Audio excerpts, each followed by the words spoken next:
The story begins in the city of Yunu, where we see a very luxurious and grand hotel, a 5-star super hotel, the kind where the soap probably costs more than your phone. At that moment, the scene changes to the inside of a hotel room where in the bathroom a girl is showering. Meanwhile, in the room, a man named Feng Kaio is standing. Feng Kaio gently lifts that girl's dress and smells it in a very perverted way, the ultimate red flag. On his face is an evil smile, and he thinks to himself, "Yiayo, in the end, I will make you mine." The classic villain monologue. Just as he is lost in his twisted thoughts, the doorbell suddenly rings and a voice is heard from outside. "Sir, your food delivery has arrived." Hearing this, Feng Kaio gets a little irritated and while walking towards the door comments, "I'm coming." As soon as the door opens, we see a delivery person standing outside, and that delivery person is our main character, Yi Chen. With much respect, he says, "Sir, your food delivered." But before he can finish his sentence, his gaze drifts into the room. At that moment, the bathroom door opens, and Yiayo comes out with a towel wrapped around her and her hair wet. She looks at Feng Kaio and asks, "Feng Kaio, did you bring my clothes?" But then her gaze falls on Yi Chen, who is standing at the door, and she freezes in surprise, the caught in 4K moment. On the other hand, Yi Chen is also stunned. His mind goes blank, and from the impact, the food package falls from his hands to the floor. Seeing this, Feng Kaio shouts angrily, "Hey!" At this moment, Yiayo, upon seeing Yi Chen, suddenly exclaims, "Honey!" Hearing this, Feng Kaio is confused. "Honey?" Then Feng Kaio understands who this delivery person really is. He looks Yi Chen up and down and declares with a mocking smile, "So Yiayo, your useless husband turned out to be a food delivery guy." Laughing, he feels proud of his luck and thinks to himself, "I can't believe I ordered from Yiayo's pathetic husband." The universe's ironic sense of humor. At this moment, Yi Chen's anger finally erupts. Looking directly into Yiayo's eyes, he expresses the pain in his heart. "Wan Yiayo, I spent 3 years in your family. 3 times a day, I fed your family." His voice grows even heavier when he mentions, "In these last 3 years, you didn't even let me touch your hand." With this, we are shown a flashback where Yiayo always ignored Yi Chen and told him, "Don't come near me, go sleep on the floor." The ultimate friend-zoned husband treat. Returning from the flashback, Yi Chen shouts with anger and pain, "I always thought you were a woman of principle, but today you're having fun with another man." With tears in his eyes, he asks, "Why did you do this?" But on Yiayo's face, there isn't a trace of shame. With a cold tone, she comments, "Why? Because my husband is just an ordinary food delivery guy." She points proudly at Feng Kaio and declares, "Do you know who he is? The CEO of the Feng investment firm, the young master of the Feng family, a first-class family in Yunu whose assets are in the billions." Then looking at Yi Chen with disdainful eyes, she says, "Only men like him are worthy of me, not poor people like you." The Gold Digger Manifesto. Seizing this opportunity, Feng Kaio puts his hand on Yiayo's shoulder and tells Yi Chen arrogantly. Then insulting him further, he says, "If you kneel here and apologize, I'll give you a 5-star rating," the ultimate power move of a petty villain.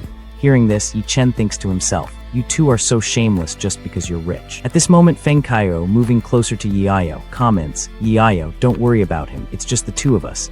But before he can finish his sentence, Yi Chen steps forward and with all his strength, grabs Feng Kaio's neck and shouts, "Stop, you damned animal." Feng Kaio begins to choke and screams in pain.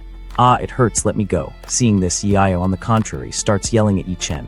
"Yi Chen, how dare you lay a hand on him?" And threatening him, she declares, "If you don't leave right now, I'll call security." At this moment, Yi Chen, seeing his wife protecting that man, breaks inside. Then Yi Chen remembers his past, where in a flashback his grandfather says, "This is the fiancée I chose for you." He thinks to himself, "When I first saw her, I thought I would have a happy life with her."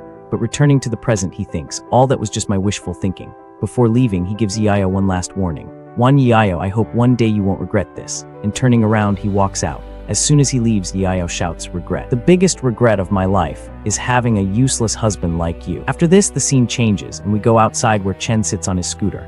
Then his phone rings. He answers the phone and says in a subdued voice, "Hello, Tantan Delivery." And from the other side of the phone comes the calm but respectable voice of an old man who declares, "Third young master, your 3-year character test as a son-in-law in the Wan family officially ends today." Hearing this, Yi Chen falls silent for a moment, and the old man continues. "The next test is a business test. The old master has already acquired the Jiasheng group, and arrangements have been made to appoint you as chairman." And at this moment, it becomes clear that Yi Chen is not an ordinary delivery person, but a billionaire heir who is only undergoing a test, the ultimate secretly op reveal. Yi Chen's facial expressions gradually change. His anger calms, and with a tranquil tone he says, "Okay, I understand." After saying this, the old man asks with a bit of doubt, "The old master also wants to know how you're getting along with the young lady. Should we formally accept her into the family and make her one of the heirs?" Hearing this, Yi Chen's face hardens, and without thinking, he immediately responds, "No need, she's not worth it." And saying this, he hangs up the phone. After this, the scene changes to 8 p.m. in the Xincheng residential community of Yunu, where we see, on one side, Yayo and on the other, Yi Chen packing his luggage. Then Yayo arrives and with a cold and sarcastic tone comments, "Are you thinking of running away from home? It's really worth it over something so small." Hearing her words, Yi Chen stops and asks her a direct question. "You think cheating is just something small?" Faced with this question from Yi Chen, Yayo doesn't feel the slightest bit of shame. Instead, showing even more attitude, she says clearly, "And what do you expect, that I apologize to you?" Then, as if doing him a favor, she continues, "You eat our food, drink our water, and live in our house. Even if I did something wrong to you, you'll have to tolerate it."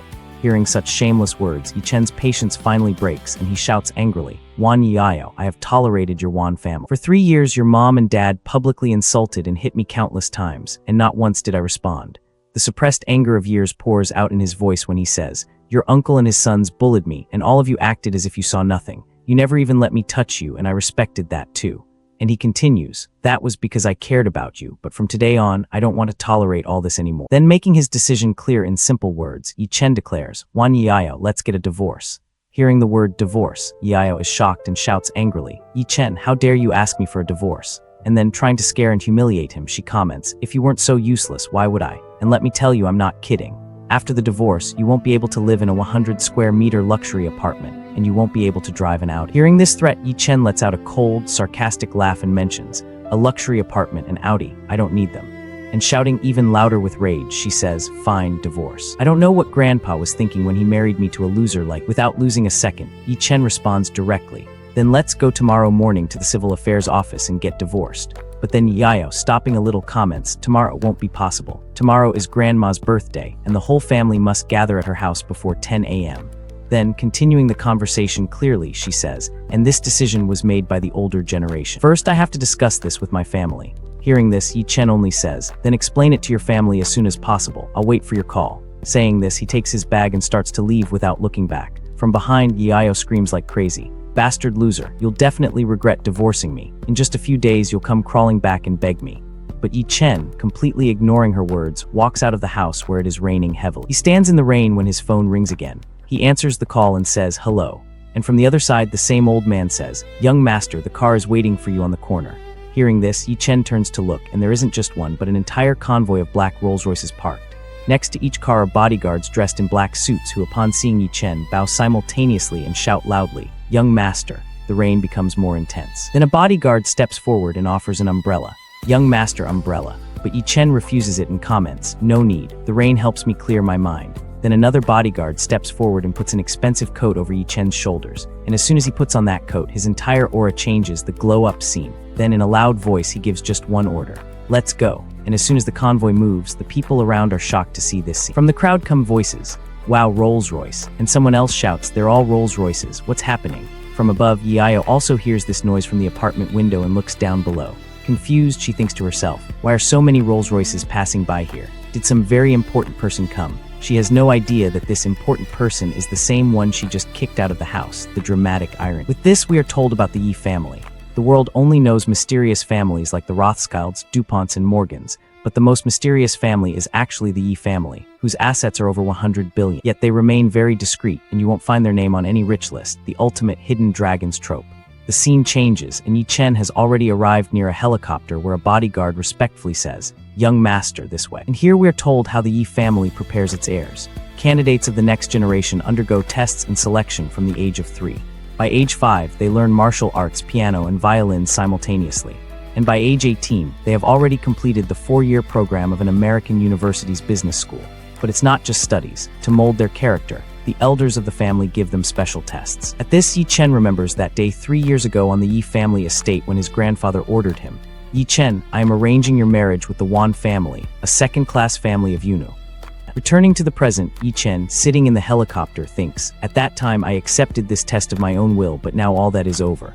After a while, the helicopter lands on a palace-like mansion. The guards receive him. "Young master, welcome back." And so he has returned to his true home and his true identity. Looking towards the mansion, he thinks to himself, Yi Chen has returned. The scene changes again to the next morning at 10 a.m. in the Villasishan area of Yunu, where the birthday of the old lady of the Wan family is being celebrated, and everyone is giving their congratulations.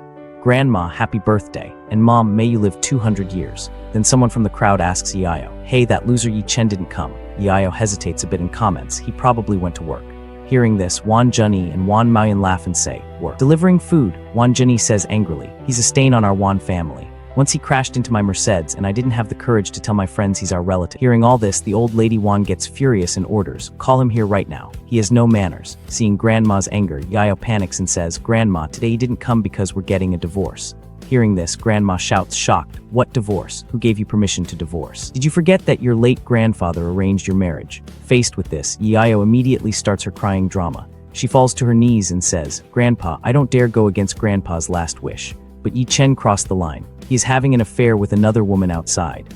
Hearing these words from Yayo, Grandma becomes even more furious and declares angrily, "That animal. For 3 years we gave him a mansion to live in, gave him luxury cars to drive." Then Wan Junyi intervenes and says, "Yayo, don't be offended because your older brother is saying this, but in this you also have some blame. 3 years have passed since your marriage, but you never let him touch you." But Grandma's anger, instead of decreasing, increases more. With a firm voice she declares, "No matter what Yayo or he have done, Yi Chen still has no right to look for another woman. Bring that animal here right now. Today I'll show him the justice of our family." Hearing Grandma's order, Yayo says fearfully, "Yes," and quickly makes the call. When the call connects, Yi Chen asks from the other side, "What is it?" And Yayo arrogantly comments, "Grandma wants you to come." But Yi Chen, without thinking, responds directly, "I'm not coming." And saying this, he hangs up. Seeing this, Yayo fills with rage and thinks to herself, "How dare he hang up on me?" Then she informs Grandma, "He's not coming." Hearing this, Grandma's temper completely flares up and she declares angrily, "The value of a live-in son-in-law is no more than that of a dog, and yet he has the audacity to throw a tantrum. Junyi, you go and bring him here by force." Junyi happily says, "Okay." Saying this, he leaves. After Junyi leaves, Grandma addresses everyone and says, "Today I called you all early because yesterday at the Jiasheng group, a new chairman arrived. No one knows who he is or where he came from." Then she explains, "Right now we are negotiating a 70 million funding deal, but the contract hasn't been signed yet. Everyone knows that our Dinshin real estate has always collaborated with the Jiasheng group. That's why building good relations with the new chairman of the Jiasheng group is the most important thing for the future of our Wan family." On the other hand, the scene changes where we see Yi Chen, and his bodyguard asks, a little confused, "Young master, why are you still wearing the delivery clothes?" Faced with this, Yi Chen responds in a calm tone, "Today is the last day of my contract as a delivery person. I want to finish what I started." And he thinks to himself that it's not yet time to reveal his identity. It's easier to see the enemy in the open when I'm in the shadow. Then suddenly his phone rings, and there we see Wan Junyi, who comes in his car to look for Yi Chen. On the call he says, "Hello Yi Chen, it's Wan Junyi. Where are you? Let's talk." And Yi Chen, without fear, responds calmly, "I'm delivering food in the Luyan residential community." Wan Junyi, with a cold laugh, says, "I'm coming there right now. Wait for me." And shortly after, Junyi brings his car at full speed. He arrives near Yi Chen and brakes hard. Then he rolls down the car window and says with an arrogant attitude, "Get in the car. Grandma wants to see you." Hearing this, Yi Chen, without stopping, responds directly, "Even if your grandma supports Wan Yayo, it's pointless. I'm getting a divorce anyway." Hearing Yi Chen's words, Wan Junyi gets furious and shouts angrily, "Are you crazy? My grandma is going to support you. She wants to give you family justice." Faced with this, Yi Chen calmly asks, "Family justice based on what?" Hearing this question, Junyi becomes even angrier and pointing his finger blames him.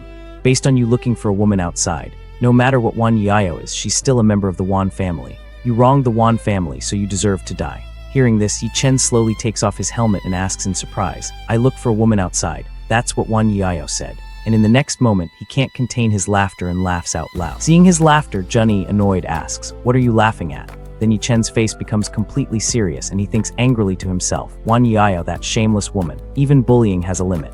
Seeing Yi Chen's changing aura, Junyi's heart feels a little fear and he thinks to himself, "What's happening? Why did Yi Chen's expression suddenly become so terrifying, as if a superior is looking down on everyone?" But then he convinces himself, "No, I'm definitely seeing wrong. How can this useless trash have such an aura?" Hearing this, Junyi opens the car door and gets out threateningly. "It seems your skin is itching again." And he advances to attack Yi Chen. "I'm going to beat you up." But before he can raise his hand, Yi Chen turns and delivers a powerful kick to his face, making Junyi scream in pain. And with anger he says, "You trash, you dared to fight back." Saying this, he takes a knife from his pocket and shouts, "I'm going to carry out family justice for Grandma. I'm going to cut you and kill you." And saying this, he begins to attack quickly with the knife. Slash, slash, slash. But Yi Chen, with great ease, dodges all his attacks and with a precise hit strikes his hand, making the knife fall. Immediately after, Yi Chen unleashes a rain of punches, brutally hitting Junyi's face. In just a few seconds, Junyi falls to the ground and screams in pain. "Ow, ow." After leaving Junyi in a bad state, Yi Chen gives him a cold warning. "Go back and tell the Wan family that I am no longer their dog who comes when called and leaves when signaled. No one can give me orders unless I want it." Lying on the ground, Junny shouts angrily, You live in son-in-law, just wait. The scene changes and we see the view of the Wanjeo Hotel. There the old lady Wan is waiting and then Junny also arrives. Seeing him, she says happily, Junny, always so efficient. But then Junny staggers out of the car and cries, Grandma. Seeing Junny's swollen face, Grandma is shocked and asks, My good grandson, who hit you like this? Who beat you? Junny, crying, complains, Grandma, it was that useless husband of Wan Yeaya who hit. Hearing this, Junny's father, Wan Yeachin, who is standing nearby, turns red with anger and declares, That useless thing dared to hurt you. I want him dead. Then he says, Let's call the police, Grandma. Faced with this, Grandma, shaking her head, explains, This is a family matter. Don't worry. I'll definitely make him receive the punishment he deserves. If we call the police, this shameful matter will easily spread through the news. Then Grandma turns to Yeachin and orders, Yeachin, I know you have some friends in the underworld. Let them teach that animal a hard lesson and bring him back before me. There Yi Chen is walking. Then two big thugs block his way and ask, Are you Yi Chen? Come with us. Seeing them, Yi Chen understands and comments, The Wan family sent people again, right? Today is my last day delivering food. I'm not going anywhere. Hearing his words, the thug says angrily, You're refusing a toast only to be forced to drink a forfeit. First, break his hands, then we'll talk. And both attack him, but in the next moment, only screams are heard. And after beating them all, Yi Chen checks his delivery bag and sighs in relief, saying, Luckily, the work wasn't affected. But then one of the thugs, with courage, gets up to attack from behind and shouts, Wait. Hearing this, Yi Chen, without turning, just throws a powerful punch backward, making that thug fly through the air and fall far away, lying there motionless. Yi Chen checks his bag again and says, Luckily, the food is okay. After this, he gets on his scooter and heading towards the next destination, comments, Only one last order left. Huan Yan nervously informs his mother, Mom, the professional fighters I hired were taken down by Yi Chen. The old Madame Wan is shocked and furious. Is there no one who can handle that beast? Nearby guests murmur in surprise. My God, could that useless live-in son-in-law actually be a martial artist? An elderly man nearby speaks up. Madame, Mr. Ma Kun, the general agent for Tuan Delivery, has come to offer his birthday congratulations. Hearing the name, Yeachin says, Isn't he Yi Chen's boss? Mom, I have a good idea. Ma Kun enters holding expensive wine. He approaches respectfully. Madame, I heard you enjoy drinking. Here is a bottle of 1990 Romanée Conti for you. Happy birthday, I wish you a long and healthy life. Madame Wan accepts the gift, her face downcast. Thank you, President Ma. Ma Kun notices her mood. Madame Wan, what's wrong? You seem upset. Madame Wan takes a deep breath. President Ma, I'm afraid you'll laugh, but our Wan family is facing a serious domestic problem. Yeachin interjects. It's because of Yi Chen, the live-in son-in-law. Ma Kun is surprised. That live-in son-in-law cheated and hurt your young master. He thinks to himself, then laments aloud. It's a pity I don't have many connections here, or I'd teach that ungrateful fool a lesson. Yeachin quickly adds, No, President Ma, you can help. That wretch is your employee. He works for Tuan Delivery. Ma Kun is stunned. Yi Chen is a delivery employee. A confident smile appears on his face. President Wan, leave this matter to me. Ma Kun immediately calls on his phone. Hello, Zio Li. Check employee Yi Chen's number and location. Good, assign him an order right now. Location, Grand Wan Hotel. 15 minutes later, Yi Chen arrives outside. He calls, Mr. Ma, your delivery is here. I'm at the hotel entrance. Ma Kun's voice is cold. Bring it inside. Yi Chen grows suspicious. This is the Wan family's venue, he says politely. Hotel policy doesn't allow couriers inside. Please come out to collect it. Ma Kun replies, Fine, wait there, and hangs up. Outside, Yi Chen hears multiple footsteps. Damn, this is a trap. Ma Kun emerges with Madame Wan and the whole family.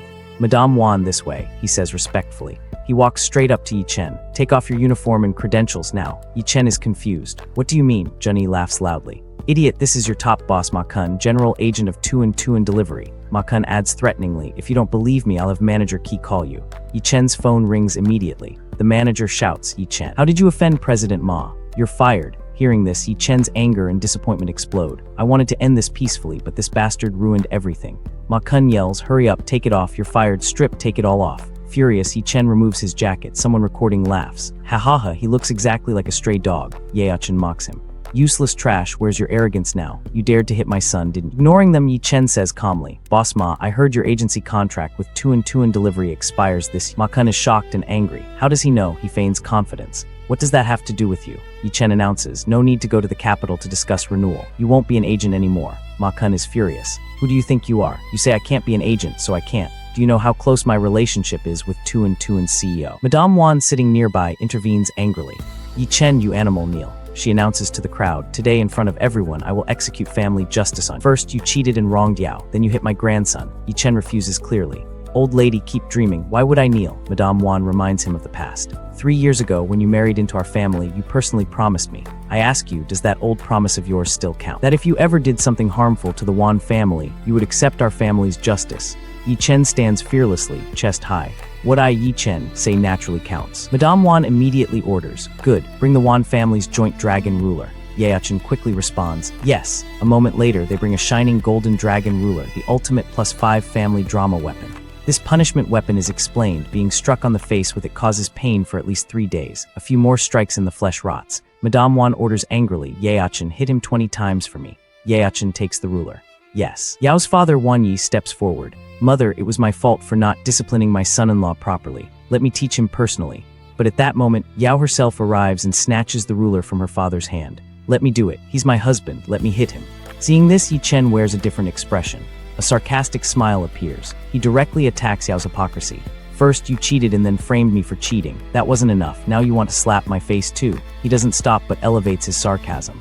Wow, what a good wife. I really married a once-in-a-century virtuous wife. The ultimate backhanded compliment. Hearing this bitter truth, Yao's face turns red with anger. But in the next moment, to satisfy her ego and show power, she announces loudly, he is my husband. If anyone is going to hit him, that right is mine alone. She justifies this to herself. Just as she's thinking this, the scene suddenly changes. Junyi, standing nearby, lunges forward and snatches the dragon ruler from Yao's hand. His anger is out of control. His face red, he shouts at Yi Chen, you damn dog. As soon as the weapon is in his hand, Junyi's confidence soars. He advances on Yi Chen with full force. How dare you hit me? Watch me ruin your face today. He swings the ruler through the air. But before it hits Yi Chen, there's a twist. Yi Chen, with lightning speed, catches Junyi's wrist in midair. Before Junyi can react, Yi Chen counterattacks, planting a powerful slap directly on Junyi's face. The slap is so forceful Junyi screams in pain. The talk shit, get hit principle in action. All the guests are shocked. No one can believe the Wan family's live-in son-in-law actually raised a hand against the Wan grandson. People begin to murmur. Oh my god, what just happened? Seeing her grandson hit, Madame Wan's anger peaks. She shouts, do you have any idea how many department heads and directors are here? She threatens him. Those people can have you arrested on the spot and thrown in jail. Despite the grave threat, Yi Chen stands completely relaxed, his mind cold. I believe all the guests here saw clearly. It was Wan Junyi who attacked me with a weapon first. I was only defending myself. A guest steps from the crowd, complicating things. But you just said you were willing to accept the Wan family's justice. Yet when it was time for punishment, you went back on your word. Is that fitting for a man? Others support him. Absolutely right. This guy isn't trustworthy. Yi Chen interrupts them, stating his condition. I am willing to accept the Wan family's justice, on the condition that I have actually done wrong. Hearing this, Madame Wan explodes. You sought women behind Yao's back and hit my grandson. Isn't that enough? Now Yi Chen's patience ends. He puts the truth before everyone. In these 3 years, I loved Wan Yao with all my heart. My attention never strayed. Then he shouts, I'll tell the real truth. The one who cheated is your granddaughter. Yesterday, she took a room with Feng Xiao at the Yihua Hotel. You can check the room records if you want. Hearing the name, an uproar breaks out in the crowd. Everyone is surprised, talking all at once. Feng Xiao, the second young master of the Feng family. Someone else says, I heard long ago the Wan family was looking for a Feng son as a son-in-law. Seems it's true. Gossip spreads. Seeing her reputation trampled, Yao gets nervous and immediately starts covering up.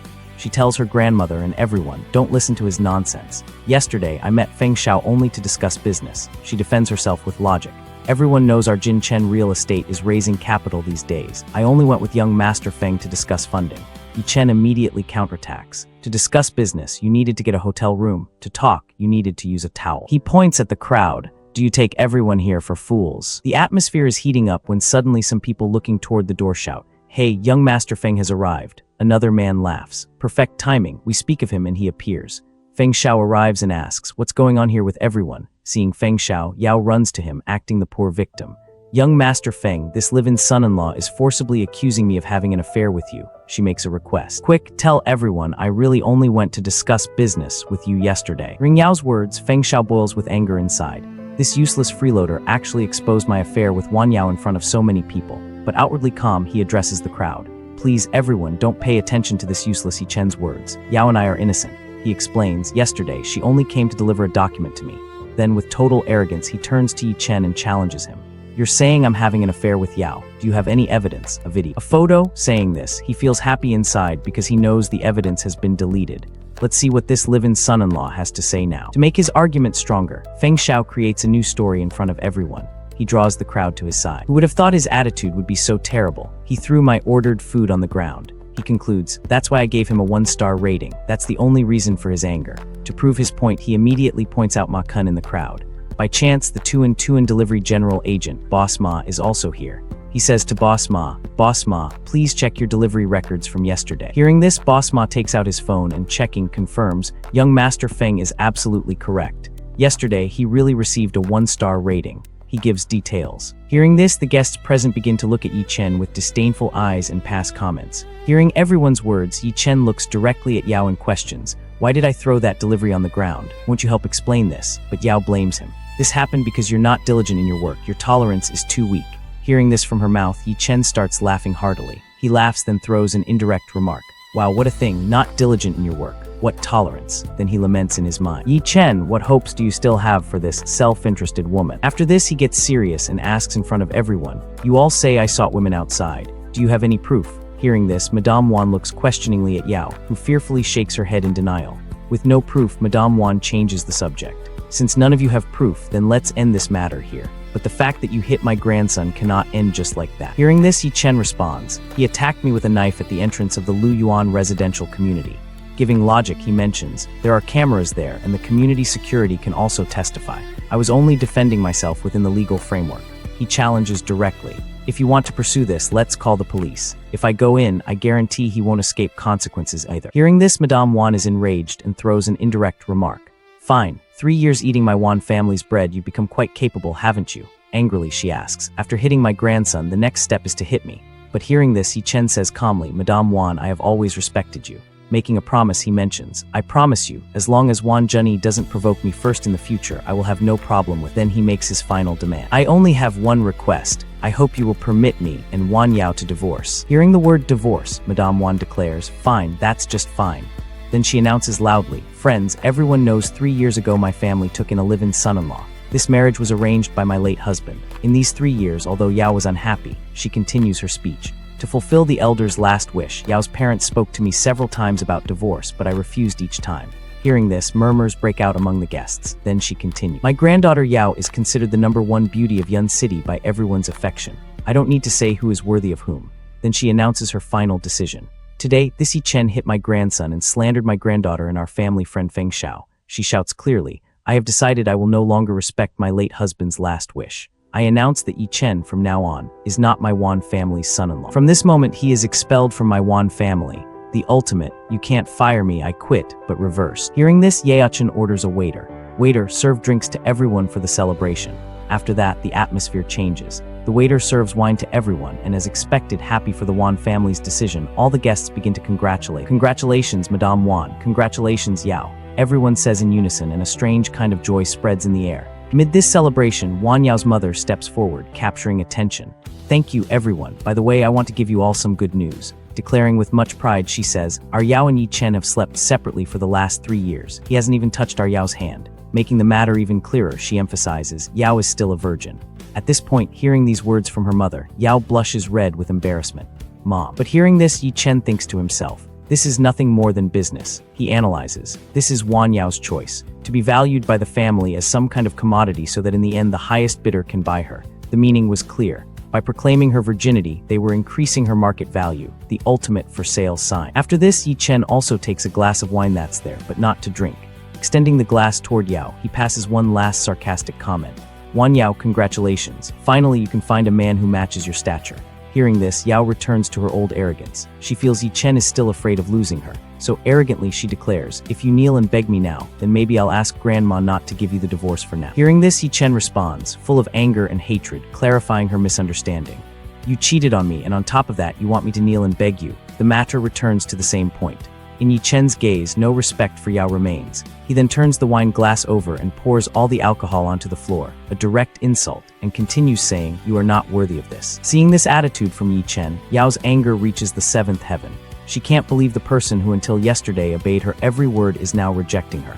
She thinks to herself, Yi Chen, this vile and disgusting man, has gone crazy today. He's rebelled directly. Grandma, just giving him the divorce would be a great escape for him. We can't let him go so easily. He humiliated us. Zhenyi, standing nearby and already upset with Yi Chen, also seizes the opportunity and supports her. Then, addressing all the guests present, she shouts loudly for all to hear. "Listen, everyone. This Yi Chen has wasted 3 precious years of my granddaughter's youth and moreover hit my grandson. He took advantage of our trust maliciously. Everyone here today are big shots from various industries in Yun City. You all have status. So I ask all of you, please help me and cut off every single one of his means to make a living. He must realize what the result of opposing us is, the classic, ruin his life villain speech. Hearing old Madame Wan's words, murmuring begins. People start talking amongst themselves in surprise. Interrupting the discussion, Feng Xiao steps from the crowd. Not wanting to miss this chance to look good in the Wan family's eyes, he announces, representing the Feng family, I am ready to support the Wan family.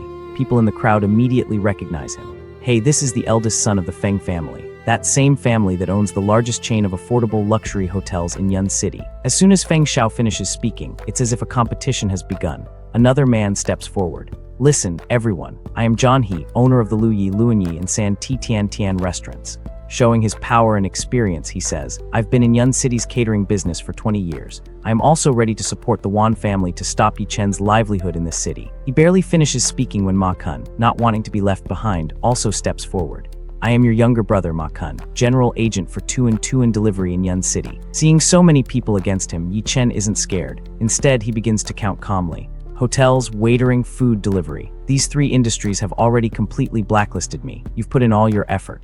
Then he asks mockingly, are there any other industries left? If so, let them step forward too. Hearing this, a man steps forward and shouts, I am the CEO of Golden Mini Karaoke. My dream is to have zero connection with you. No karaoke or bar in Yun City will have a place for you in the entertainment industry, blocking the fun, employment. We need to block this path too. She asks the crowd, who among you can also close off this path? Who has influence over all the rich people? Hearing this, the hall suddenly falls silent, and people begin to murmur. In Yun City, there are many rich people. No one can claim to know all the rich people of Yun City and influence them, right? It will be very hard to find a single person like that. Then the scene changes and our gaze falls on an extremely beautiful girl. Sitting elegantly on a sofa, she hadn't been paying attention to any of this.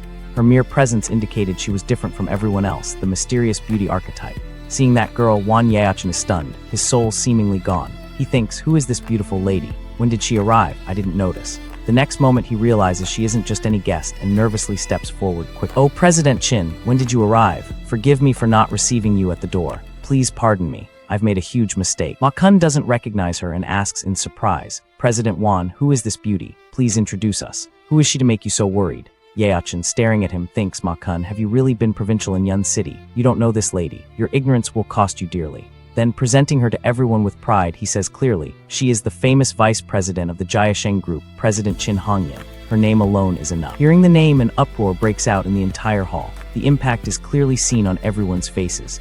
This great beauty is the vice president of the Jiasheng Group. People begin to talk in surprise. Although the chairman of Jiasheng has always been like a divine dragon, seen only in shadow, never face, I've heard the vice president Qin's power is immense. She's the real public face of the company. Someone else adds, you said it well. In the country, the big international orders worth hundreds of billions that they received were all signed by her personally. It can be said she is below 1 man, but above 10,000. He thinks to himself, oh, the vice president of my company. That means she works for me. On this side, Wan Yaochen doesn't want to miss any opportunity to impress President Qin. Her reach is above all others. Ma Kun also immediately supports him. Absolutely correct. Absolutely correct. Along with President Qin's impressive beauty, she's probably that one person all the rich people of Yun City want to know. Hearing this, Qin Hongyan becomes a bit sarcastic. She didn't like this flattery. She declares, by your words, it seems as if I'm having an affair with all the rich people of Yun City. Watch your words, the I'm not a gold digger clapback. Hearing these cutting words, Ma Kun gets nervous and immediately begins to apologize. Sorry, my tongue slipped, that wasn't my intention. But despite apologizing outwardly, Ma Kun is thinking something else. Swallowing his saliva, he has a dirty thought. President Qin, please take action and cut off this Yi Chen's livelihood. Your one word will be enough. At the same time, he calculates in his mind. My Wan family recently gave quite a few benefits to this Vice President Qin to obtain 70 million in financing from the Jiasheng Group. I hope she supports us. Meanwhile, Qin Hongyan takes a cigarette from her bag and places it between her lips. Her style was completely carefree. Seeing this, all the men present like madmen, take out their lighters and step forward, hoping to be the first to light her cigarette and get her attention, the simping Olympics. But Qin Hongyan ignores them all as if they aren't there. With her finger, she makes a gesture and calls to Yi Chen, who is standing in the crowd. Come here. Seeing this, Yi Chen thinks to himself, this vice president of my company, whom I've never met, is a bit interesting. Putting everything aside, she's calling me. Then he asks, what do you want? Chin Hongyan orders directly, light my cigarette. Hearing this, all the people are stunned. They murmur amongst themselves. President Chin actually asked that useless trash to light her cigarette. We're all standing here and she chose him. I don't understand what special quality or talent that useless trash has. Maybe she wants to humiliate. But surprising everyone, Yi Chen directly refuses. I don't have a lighter. The people are shocked again. He doesn't have a lighter. There are so many lighters here present, you don't know how to ask. He's really publicly rejecting the top goddess of Yun City's wealthy circle, Chin Hongyan. Look at his audacity, the ultimate I don't care flex. Hearing this, Chin Hongyan rises from her seat and approaches Yi Chen. On her face, there is nothing but something more. Getting very close, she asks, name. Hearing this, Yi Chen asks, what name? Chin Hongyan emphasizes again, your name. Yi Chen says in an irritated tone, can't you hear well? Didn't Wan Yaochen just say my name is Yi Chen? Why do you need to ask over and over? Hearing this, Wan Yaochen shouts angrily, you don't have permission to disrespect President Chin. Know your place. But Chin Hongyan, raising her hand, signals for him to be quiet. She was liking this attitude from Yi Chen. She gets even closer to Yi Chen, so close the distance between them becomes almost nothing. She puts her hand on Yi Chen's chest and says, Yi Chen, just because your surname is the same as our newly appointed chairman of the Jiasheng Group, I want to give you a way out. Take advantage of this coincidence. She looks him up and down and slowly says, looking at you carefully, you actually look quite good. You have something about you. Then she makes an offer that leaves everyone shocked. Listen to my request, and then I'll let you become my personal bodyguard. How about it? Hearing this, an uproar breaks out in the entire hall. People exclaim, President Chin is trying to save that guy Yi Chen. We want to ruin him and she's giving him a job, becoming the personal bodyguard of such a great beauty. Could it be President Chin's heart has fallen for that guy? This is a change of fortune. Yao, standing far away and seeing all this, burns with anger and confusion. She doesn't understand why this great lady is saving the man she wants to cast out. What does this Chin Hongyan mean? Amid this uproar, a bell rings in Wan Yaochen's mind. Suddenly, impacted, he realizes the new chairman's surname is also the same as this guy's. Without wasting time, he immediately asks, the surname of the new chairman of the Jiasheng Group is also Yi. He can't control his curiosity. To confirm the matter, he continues, President Chin, may I know the full name of Chairman Yi? Hearing this direct question, Chin Hongyan becomes a bit defensive. The truth was she herself didn't know this, but hiding her ignorance and showing confidence, she says, I'm sorry. Chairman Yi for now doesn't want many people to know about, but Chin Hongyan, who appears confident on the outside, is scared inside and thinks, I myself don't know the name of that mysterious new chairman. If they find out, it will be a joke. Seeing her condition and mask of confidence, Yi Chen smiles inwardly and thinks, she definitely doesn't know my identity, or else she wouldn't have asked me to light her cigarette earlier. Understanding the situation, Yi Chen asks directly, President Chin, how do you plan to arrange my livelihood? In response, Chin Hongyan, without any qualms, sets a condition and declares, as long as you kneel and apologize separately to old Madame Wan, to Wan Junyi, and to your wife, I am willing to intervene and save. After that, I'll hire you as my personal bodyguard with a salary of 200,000 a year. Hearing her offer, comments begin among the people present. People start murmuring. President Chin is trying to save that guy Yi Chen. Why? Someone calculating in surprise mentions, just by bowing and asking for forgiveness, he'll be saved from the blacklist and also become the personal bodyguard of a beauty like President Chin. This wretch will definitely say yes. Hearing all this, the anger of Yao, standing far away, increases even more. She thinks, what's wrong with this woman? She's constantly defending Yi Chen. She immediately goes to her grandmother and complains. Grandmother, President Chin is trying to go against you. But old Madame Wan's reaction is completely unexpected. Instead of getting angry, impressed by Chin Hongyan's shrewdness, she comments, this woman is a player of a very high level. It's no surprise she's vice president of Jiasheng at such a young age. Explaining the situation there, she says, look, she doesn't bother anyone easily and can make any man become her admirer and feel grateful. Now everyone thinks Yi Chen will take this golden offer with open hands. But then Yi Chen's face becomes completely cold, and without any doubt, he responds directly, I refuse. Hearing this direct answer, Yao's eyes fly wide open. Chin Hongyan can't believe what she's hearing. She shouts in anger and frustration.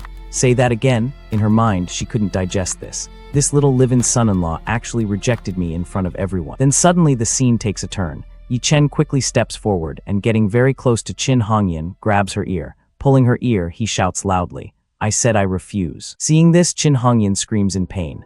Ah, her ear goes numb, and on her face, pain and shame are visible at the same time. The ultimate, how dare you touch me shock. Seeing this disrespect, Yaochen loses control, and pointing his finger at Yi Chen shouts, how dare you raise a hand against President Chin. But Yi Chen completely relaxed, justifying his action while mocking comments, I thought President Chin couldn't hear well, so I went close to her ear and spoke. Seeing her humiliation, Chin Hongyan's anger goes out of control. Staring fixedly at Yi Chen, she challenges him. Fine, very fine, Yi Chen, you have guts. Boiling with anger in her mind, she thinks this live-in son-in-law doesn't know what's good for him.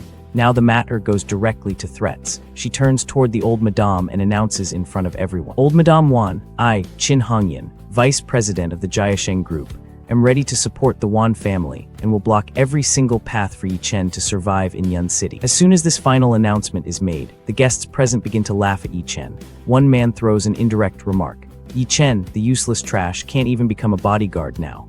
Another man, also laughing, adds fuel to the fire and predicts the future. Later, you won't have any chance to survive in Yun City. Seeing all this, Yao feels satisfaction in her mind and says, You cut off your own feet with an axe. You should have just endured everything I did to you quietly. And after hearing all this, when everyone thought Yi Chen would surrender, he asks Chin Hongyan a technical question. Chin Hongyan, may I ask if what you just said is your personal decision or the Jiasheng Group's decision? Chin Hongyan, without hesitation and with total confidence, responds, It is absolutely the decision of both. In response, Yi Chen traps her in a logical trap and declares, You are vice president of the Jiasheng Group, not the chairman. So what right do you have to represent the stance of the Jiasheng Group? Hearing this logical argument from Yi Chen, murmuring begins in the crowd. People realize he's right and start saying, Absolutely correct. President Chin's position isn't the highest in the Jiasheng Group. Another guest from a legal angle mentions, Logically speaking, she can't make decisions in the chairman's name. A third man adds, Anyway, there's no deep relationship between them. Hearing these words from the people, Chin Hongyan feels she's getting into trouble. To save herself and maintain her respect, she decides to tell a big lie and declares, Fine, I originally didn't want to say this, but since today you want to die knowing the truth, I'll tell everyone. Actually, the newly appointed chairman of the Jiasheng Group is my lover. Hearing this, the mind of the real chairman, that is, Yi Chen, is shaken. He thinks with surprise, Damn, when did I become your lover? Chin Hongyan, shocked, it slips from his mouth. What? Chin Hongyan stands firm in her false story and emphasizes clearly, I said Chairman Yi is my lover. Yi Chen, hearing this, thinks to himself, Aren't you ashamed to call me your lover to my face? And hearing this bombshell revelation from Chin Hongyan, murmuring breaks out among the present guests, and everyone looks at each other in surprise. People connecting the dots comment, that mysterious Chairman Yi is actually President Chin's boyfriend. That's why he suddenly appeared in Yun City. Immediately flattering, he comments, President Chin, why didn't you say this before? If Chairman Yi is your lover, then we can breathe easy.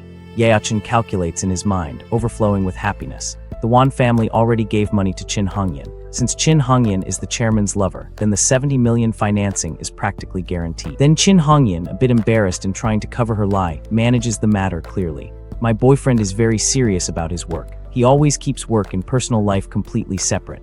The matter doesn't end there. Then, advancing, she asks the crowd to help ensure this lie isn't discovered. So I hope everyone helps me keep this matter a secret. Seeing this drama from Chin Hongyan, Yi Chen finds it laughable inside.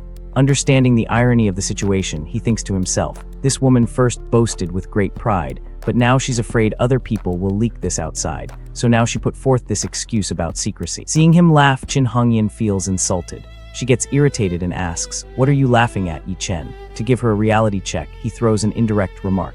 I heard Chairman Yi is not only extremely rich but also handsome and talented. Although President Chin is a bit attractive, the question is, would she be Chairman Yi's choice? Probably not, right? Hearing this, Chin Hongyan's ego is wounded, and she starts boasting even more. With arrogance, showing off her achievements, she says, Chairman Yi also fell in love with me at first sight. He rented an entire island in Southeast Asia, arranged a spectacular confession ceremony, and got down on one knee to ask me to be his girlfriend. The ultimate fanfiction moment. The crowd, hearing this, says wow and is completely impressed. But being the real chairman, Yi Chen is shocked to hear this and thinks, Woman, do you really know how to make up stories? Very well. Then, tired of this pointless discussion, he says, Forget it. I don't want to argue with you anymore. At this point, Yi Chen shifts his attention and, turning directly toward Yao, announces his final decision. Yao, let's go right now to the Civil Affairs Office to start the divorce process. Hearing this, Yao also responds with equal anger. Fine, let's go. But then Junny blocks their path. He doesn't want to let them go so easily and says in a mocking tone, Don't be in such a hurry. Leave after eating at the birthday banquet. When we start the feast in a bit, we'll also put a bowl out for you by the door. After all, after eating, you have to leave Yun City. The eat like a dog insult. Then Junny turns toward Ma Kun and, remembering old stories, comments, I still have to thank you, Boss Ma. That scene outside where you made Yi Chen take off his clothes was classic. Exactly like training a dog. Ma Kun, also happy to hear his praise, says, Young Master Wan is being too polite. He makes a final decision. Ma Kun's job must end right now. There will be no more audience after this. Without wasting a second, he immediately takes out his phone and dials a special number. On the other side comes that respectful voice of an old man. Third young master. Without wasting time to confirm his target, Yi Chen asks, "That man who works delivering food and always insisted on giving food to my grandfather. What was his name? I don't remember." Over the phone, the old man immediately confirms the details. "You are talking about the CEO of Tuan Delivery, John Chu." Hearing the name, Yi Chen orders directly. "Exactly. It's him. Contact him now and tell him to revoke the Tuan Delivery Agency in Yun City with immediate effect." Hearing this, all the people present are shocked. They can't believe their ears about what level of matter this guy is talking about and to whom he is giving orders. Over the phone, the old man, continuing the matter, mentions, "Yes, he has always wanted to meet the old master and get in contact with him, so he will surely be happy to do this job for you. Thinking about it, his net worth now exceeds 50 billion, so he is worthy of eating with the old master." Hearing this, Yi Chen, a bit impressed like an elder, comments, "Hectometers. This kid has made quite good progress in recent years. Someday set up a meeting with me. I'll give him an audience." The old man immediately obeys. "Yes, young master." As soon as Yi Chen hangs up the phone, there is silence for a moment because people don't understand if this was real or some joke. The calm before the face slap moment. But in the next moment, Junyi begins to laugh uproariously as if he heard the biggest joke of the century. "Yi Chen, what kind of drama are you putting on?" He wipes a tear from his eye. Calling the CEO of Tuan, giving him orders. "Your delusion of grandeur is clinically significant. Did getting kicked out fry your last brain cell?" The entire hall erupts in mocking laughter. Everyone convinced they're witnessing the pathetic final act of a desperate man. Ma Kun shakes his head with a pitying smirk. "Kid, you could have just knelt. Now you've made a fool of yourself in front of the entire city." Qin Hongyan looks on with cold disdain, and Wan Yao feels a twisted sense of vindication. "This is what you get for defying me," she thinks. "Your grandfather is just a farmer. The CEO has billions in wealth. Would he eat with your grandfather? Damn it, are you living in some dream?" He also stares at Yi Chen with anger. He feels all this is just for attention and comments. "How disgusting you are. If you have no capability, then you have none. Why put on this drama?" But on this side, Qin Hongyan, who is standing there, has her eyes fixed on Yi Chen. She isn't sweeping her gaze like the others, but is thinking something profound. Then suddenly cutting through the atmosphere, Ma Kun's phone rings. Ma Kun looks at the screen and excitedly shouts, "It's the CEO." He immediately answers the phone and begins to flatter him. "CEO, I was just thinking these past few days about calling you so we could discuss the contract renewal." But from the other side of the phone comes the CEO's voice, full of anger, shattering all illusions. "I'm calling specifically to inform you that your agency rating in Yun City has been revoked." Hearing this, the ground vanishes beneath Ma Kun's feet. He doesn't understand what happened and falls into deep shock. And friends, the chapter ends here. Until then, goodbye. The ex-boss instantly turns pale, his face doing that classic manhwa whiteout like a printer running out of ink, and a cold sweat starts to drip down his face as he hears the terrible news. Desperate, he looks at the guests, his internal monologue screaming that he can't be embarrassed in front of so many important people. This wasn't in the villain's script. So the scumbag starts talking loudly, lying to everyone that the contract was renewed for a fee of 8 million. His voice the confident boom of a final boss who hasn't seen the health bar above his head. While the voice on the phone says the partnership is over, Mackin keeps pretending they're going out for drinks to celebrate, hitting the emotional range of a bad K-drama actor. He says his goodbyes, promising a pleasant future cooperation, even as the CEO is calling him a lunatic on the line. He then hangs up, laughing with the nervous energy of a man who just sent a risky text and is waiting for the scene notification.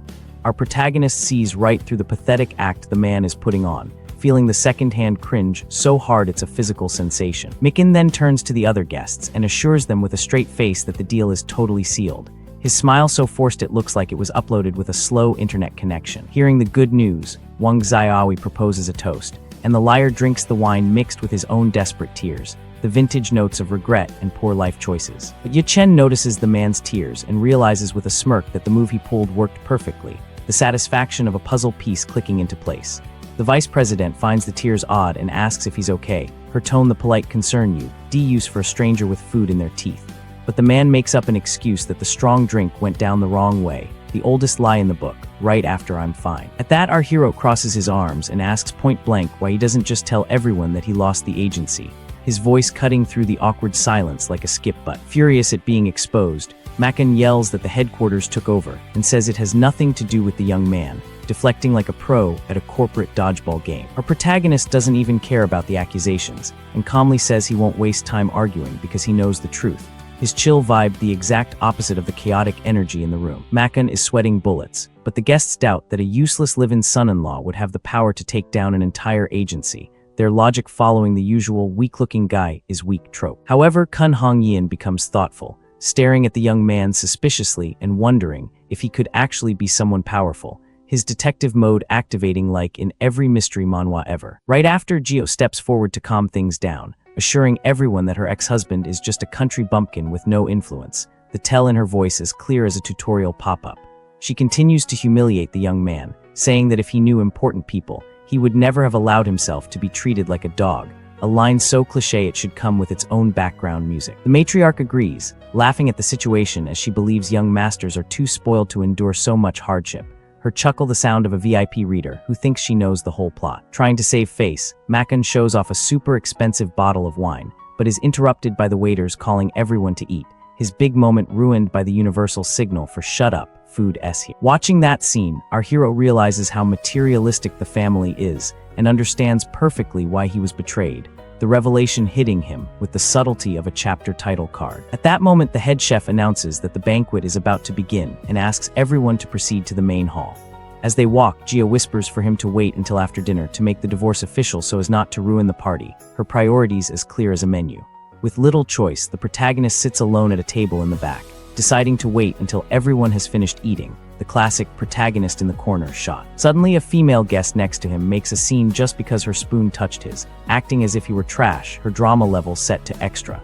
Chen ignores the drama and notices the dish being served is pepia soup, famous for helping with the growth of certain assets. With an appraising look, he comments that she probably doesn't need to have any, leaving the woman furious and confused. The woman stands up indignantly, but the young man just glances at her generous assets, indicating she's already well-equipped, his deadpan delivery the final blow. In doubt, the woman changes her tune and tells him to just have the soup himself, pretending she said nothing, but thinks he's annoying for not even looking at her face. A moment later, she runs to her grandmother and complains that Chen shouldn't be allowed to eat there, claiming the useless son-in-law didn't even bring a birthday present and has no right to be at the banquet. The woman continues to be a pain, stating that the family needs to have some integrity and they'll only process the divorce after the meal, but insists on pointing out that it's the 18th birthday and the guy showed up empty-handed, her nagging a constant buff effect. Our protagonist listens to it all in silence, reflecting that if it weren't for the matriarch's insistence on forbidding the divorce for 3 years, his mission would have failed long ago. So he's actually grateful for that absurd rule, the ultimate task failed successfully moment. Since today is the day he officially leaves the family, Yin decides he should give something in return and takes out his phone, calling a subordinate to prepare a gift and have it delivered to the hotel immediately, the casual power move of a hidden op character. Seeing him on the phone, Jia Yao scoffs, asking if he found his conscience in the trash, and arrogantly warns him that the Wang family won't accept whatever cheap junk he has delivered in front of everyone. His wife continues to humiliate him, telling him to stop embarrassing himself since he's just a freeloader, and even offers to send someone to buy something decent for him, to pretend he gave to the grandmother just to save face, the offer as backhanded as a compliment from a rival. However, our hero keeps eating calmly, ignoring her yelling, which makes the woman furious, shouting and asking if he's gone deaf, her voice hitting that high-pitched note of pure frustration. But the young man doesn't even bother to look up from his plate, his focus legendary. 10 minutes pass and a simple delivery man in a yellow helmet rushes into the hotel's luxurious lobby. A staff member stops the man at the entrance, saying it's a private party and outsiders aren't allowed. But the guy humbly explains he's just there to deliver a birthday present and then he'll leave, his politeness a bright light in a sea of arrogance. Faced with the situation, the delivery man looks around a bit lost and politely asks who is celebrating their birthday today so he can deliver the package to the right person. Wang Xiaoyi stands up thinking it's food, his brain permanently in snack mode.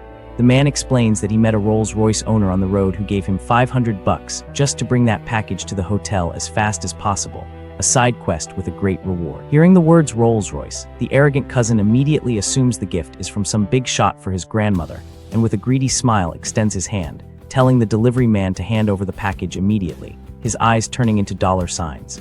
Curiosity fills the hall to see what's inside the mysterious box brought on the orders of a millionaire, the suspense building like a loot box animation. And Wang Xiaoyi carefully opens it, expecting to see something impressive. When the lid opens, a green light shines brightly, and he breaks into a cold sweat, completely shocked to realize it's an extremely exquisite and valuable piece of ice jade worth a real fortune. The classic legendary item get visual effect. Wang Xiao's jaw drops as he examines the jewel, and he shouts for everyone to hear that the jade is perfectly clear and worth at least 10 million, his voice doing the numbers going up squeal. At this, the guests begin to whisper, unable to believe that a simple delivery man brought something so valuable, and wonder who the tycoon behind it is, the gossip spreading like a system notification. While the commotion takes over the hall, our protagonist continues to eat calmly as if all the fuss has nothing to do with him, the picture of "I'm just here for the daily rewards." From there, everyone becomes mesmerized by the bracelet's beauty and asks matriarch Wang, who the generous soul was that sent the gift. However, the old woman stares at the piece, confused, and admits she has no idea who sent it, as she doesn't know anyone that rich and mysterious, her pride struggling with the unknown variable. Qin Hongyan is also impressed by the supreme quality of the jade and starts trying to guess who the sender of such a fortune might be, his mind running through the list of possible hidden bosses. A moment later, vanity gets the best of the vice president, and she starts to imagine that perhaps one of her wealthy suitors sent it. The woman deludes herself into thinking her irresistible beauty made some young master spend millions just to try and win her heart that night, her fantasy a full-color splash page. On the other hand, Wang Jukong starts bragging, saying it was definitely a secret admirer in love with his daughter who sent the package, the family's ability to spin narratives truly S-rank. Based on this assumption, they begin to congratulate each other, convinced that a generous billionaire son-in-law is about to join the family, the celebration premature and deeply ironic. Our hero finds the whole pathetic scene amusing, thinking that they'd rather invent any absurd lie than admit that he was the one who bought the jewel, the plot armor of their denial impenetrable. He then wipes his mouth, stands up from the table, and asks his wife if she's done eating so they can get out of there. With that, Ye Chen announces that he has delivered the promised gift and now demands they go straight to the registry office to finalize the divorce immediately, dropping the truth bomb like a special episode cliffhanger. Zhao's eyes go wide with confusion, and she questions when he ever delivered a gift since she didn't see him lift a finger all night, her perception check failing critically. So the protagonist points a finger right at her grandmother and reveals in front of everyone that the $10 million bracelet is his gift. The reveal so clean it should have a mic drop sound effect. Xiaowi points a finger back in our protagonist's face, shouting that he's shameless and would never have the money to buy a jewel like that, not even in 1,000 years, his denial strong enough to power a small city. The cousin continues the drama, telling Jie Yao not to let her husband embarrass himself, claiming it was definitely a rich suitor who sent the gift, clinging to the delusion like a lifeline. With that, the wife hastily pulls the young man along, saying they need to rush to the registry office because she can't stand being married to a loser for one more second, her urgency that of someone trying to close a pop-up ad. Before leaving, Ye Chen looks at the old woman and says seriously that for their 3 years together, the bracelet is his farewell gift to the family. The gesture somehow both incredibly baller and a final "screw you" wrapped in jade. Guy ignores the noble gesture and yells for him to stop bragging and just get lost, reinforcing that he's nothing but a walking embarrassment to the Wang clan, her words bouncing off his newfound serenity. Just then, Wang Xiaowi appears with a menacing look, telling his ex-in-law to get on a train and disappear from Yanzhou as soon as he signs the divorce papers, playing the classic "leave the city" trope completely straight. But our hero isn't fazed by the threat and coldly replies that his freedom is his own, and no one has the right to decide where he should or shouldn't live, the line dripping with main character energy. A moment later, he's waiting on the sidewalk for a ride when a luxury car flies by and screeches to a halt in front of him for one last taunt. Inside the vehicle, Fang Chaya smirks maliciously next to the woman, saying the young man isn't worthy of sitting in a BMW and should take a rental bike instead, the insult so petty it's almost admirable. The lover lets out another laugh, telling him they'll be waiting at the entrance of the government building, leaving our protagonist behind on the curb. The classic, we have the faster mount flex. Faced with this humiliating situation, Ye Chen just hails a regular taxi and asks the driver to take him straight to the civil affairs office to get it over with, his patience a stat he's maxed out. Once they arrive, they immediately enter the mediation room where the atmosphere is cold and bureaucratic, marking the definitive end of that arranged marriage, the setting as cheerful as a game over screen. The process is quick, and in just a few minutes, the staff hands over the red certificates, sealing the divorce and severing the ties between them, the sound effect in his head being a quest-completed ding. Holding the document, the young man feels a weight lift from his shoulders and thinks with relief that after 3 years of suffering, he's finally no longer a live-in son-in-law, the debuff icon finally fading. But on the way out, Feng Xiao shows up to mock him, saying he's now evolved from a useless son-in-law to an abandoned son-in-law, trying to assign him a new, equally lame class.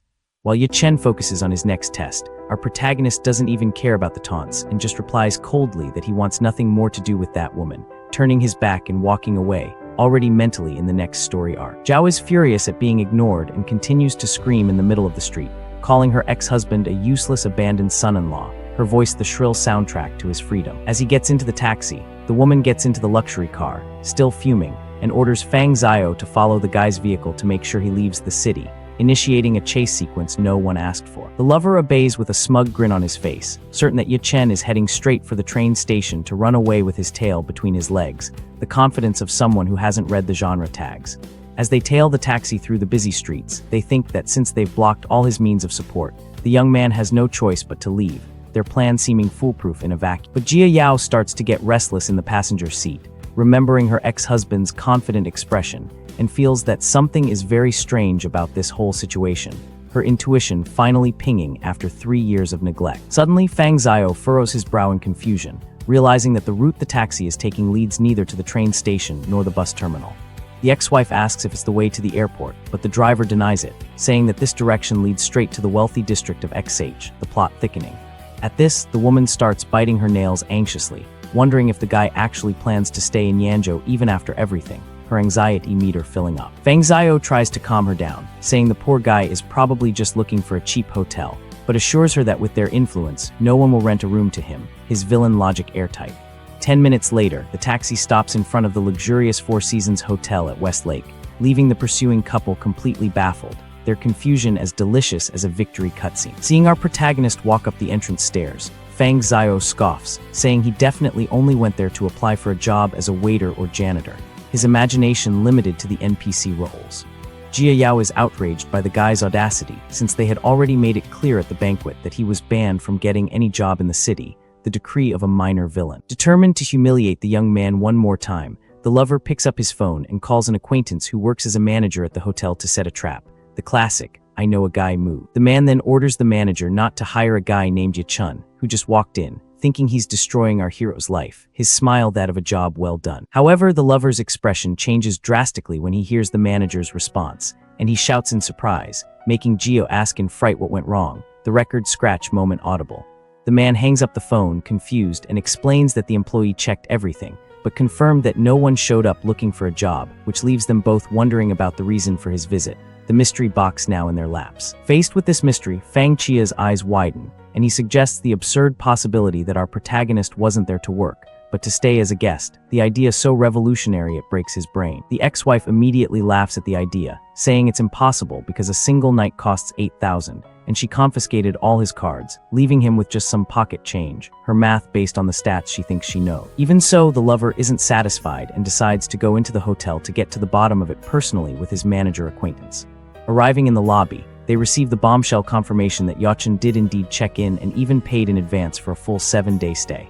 Hearing this, the villainous pair's jaws drop, calculating that this little stunt costs more than 50,000, and they can't believe the useless guy would have that kind of cash. Their worldviews crack. Right after, Fang Chiao accuses the guy of having skimmed money from grocery shopping and dog food for years, calling our hero a shameless thief, reaching for the lowest hanging fruit. However, the receptionist interrupts their outburst with a sheepish smile and informs them there's been a mistake because the guest didn't get a regular room, but the presidential suite, the correction delivered with the force of a critical hit. This revelation hits them like an atomic bomb, making them scream in unison, completely terrified by what they just heard, their HP dropping to 0. Sweat drips down Fang Zhao's forehead as he redoes the math, realizing the stunt actually cost over $500,000 since the luxury suite goes for 80,000 a night.